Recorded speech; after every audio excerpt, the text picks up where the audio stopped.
Hey, good morning, everybody. My name is Barry Schwartz, and this is the Search Buzz video recap. Today is Friday, July 29th, and this is the search news we covered over at the Search Engine Roundtable at sdroundtable.com over the past week. Lot to discuss. We had a July 2022 Google product reviews update.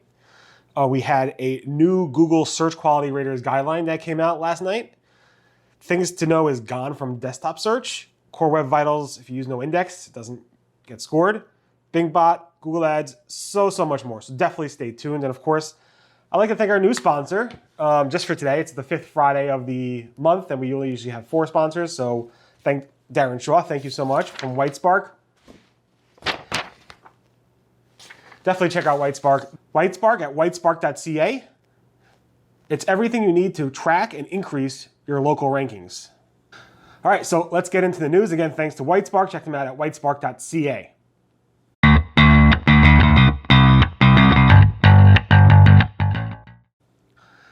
First up, so we had the Google July 2022 Google Product Reviews update. It started rolling out as of 2.5 days ago. It was announced around 1:30 p.m. Eastern Time on July 27th. Today is July 29th in the morning. Around what time? I'm recording this around 6:30 a.m. And honestly, we see not much. I looked at yesterday afternoon, this morning. Still seeing very little chatter. There are some people who said they were hit by it, but I don't think it's yet happening. I don't think it's rolled out yet. In any event, there is nothing new with this specific update. This is the 4th revision of the update. We had one in April 2021, December 2021, March 2022, and now this is the July 2022 version. The previous updates added more signals and ranking factors that the Google confirmed and talked about. This one, Google said, just announced that they're doing another update. They didn't say anything specifically new with this. So it's very interesting, and it's still English only. I thought by now Google will release this for other languages because last time they said it's going to come soon, and soon is now, and it didn't come. So we'll see what happens with that. Again, not much has changed. I have a whole entire timeline and what is important to know about this update. So if you did miss it, definitely take a look at that. This could impact your Google Discover. It can impact your Google rankings in general. This specifically obviously targets content that is product review related. So definitely take a look at that. Google has a lot of advice, and there's a lot of other things around here. But the tracking tools show very little movement. The SEO forums are showing very little, or talking about very little movement. So we will see, but it seems pretty quiet. And as of this morning, again, it's still pretty quiet. So hopefully things stay quiet for everybody. But if you are looking for a ranking boost, hopefully you'll see that over the weekend. We will see how long this takes to roll out. The other big news this week is that Google actually released quietly an updated version of the Google Search Quality Raters guidelines. So every so often, Google releases a new version of those Quality Rater guidelines. Yesterday, which was July 28th, Google released another version of this. This is the, I don't know what version. It's been going on, they've been updating them forever. In fact, they've been updating them before they actually told us about it. And this version does a bunch of things. One is they actually launched a new Quality Raters guidelines overview PDF, which is a separate PDF that is an overview page. They've redefined the YMYL categories to focus on topics that require high-level accuracy to prevent significant harm, added a new table of examples, and refreshed existing examples. Added clarifications to low and lowest page quality sections to emphasize that the type and level of EAT depends on the purpose of the page, and that low quality and harmful pages can occur on any type of website. They refactored language throughout the applicable across all device types, and minor changes throughout, including updated screenshots and so forth. Again, the previous updates, well, obviously we had one yesterday, July 28th, October 19th, 2021, before that October 14th, 2020, December 5th, 2019, May 16th, 2019, June 20th, 2018. I have all the links to all the ones. It's actually getting shorter. This version, I think, is 167 pages. The previous one was 171. The previous one before that was 175. So it keeps getting shorter. And if you want a detailed comparison, Lily Ray did one on Search Engine Land, so definitely check that out. Pretty cool in detail. The things to know box that Google announced at Google I/O started to roll out on desktop and mobile search. It's actually still live on mobile search, but RankRanger noticed that it's no longer showing up in desktop search, and that seems to be the case. It's completely flatlined. There are no more things to know on desktop for now. I guess Google pushed it out a little bit too early, and they're kind of probably reassessing it, or maybe it's a bug. A cool little tidbit that I didn't know.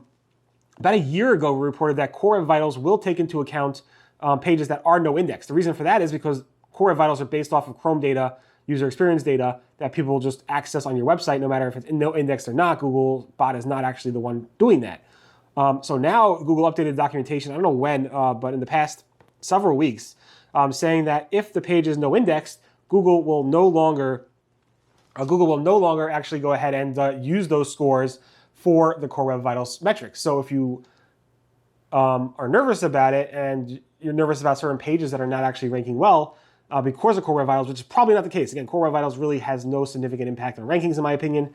But if you are nervous about it, I would not recommend no index the page because then it won't rank at all. But again, if the page, it happens to be no index and it's a slow page and it's fine, you don't have to worry about it. This is spotted by Mike Blazer, so thank you so much, Mike, for spotting this. 5% of all BingBot crawls and downloads of URLs are now done on the new BingBot user agent. Back in April, Microsoft announced that they're coming out with a new user agent for BingBot, so make sure that if you hard-coded any user agents to update that. Fabrice Cannell from Microsoft announced this week that 5% of all URLs are now downloaded using the new BingBot user agent. Just keep that in mind. It should be 100% by the fall of 2022, so maybe October, November, who knows. Google went ahead and said, or kind of said and implied, that age verification sites, like if you go to a site that is alcohol-based or porn-based and they ask you to say, are you over 18 or over 21 or whatever it might be, those types of content probably will not, and again, probably will not go ahead and show up in Google Discover.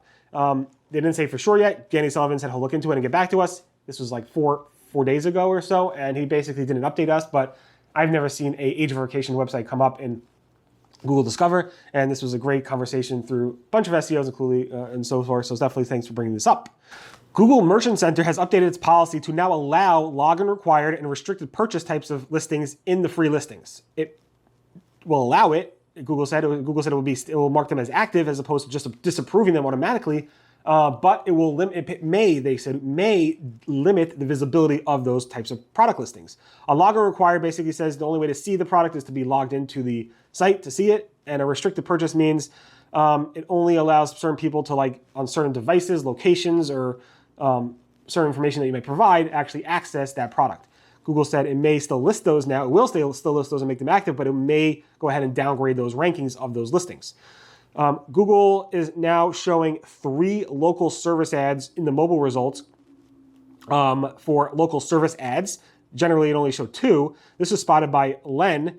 And what was interesting is that Ginny Marvin, the ad liaison from Google, said it's actually a small experiment, but everybody that I know actually was able to see this experiment. So maybe Google has shuffled that back, but we'll see. Talking about local service ads, it seems like they are being polluted and filled with lots and lots of fake reviews. Again, by Len, he noticed this as well. He said the bigger issue is not that it's showing 3 listings, it's that it's actually showing tons and tons of fake reviews, and it's just getting worse and worse and worse. Now, lots of people chimed in here basically saying, yes, I've been seeing this as well.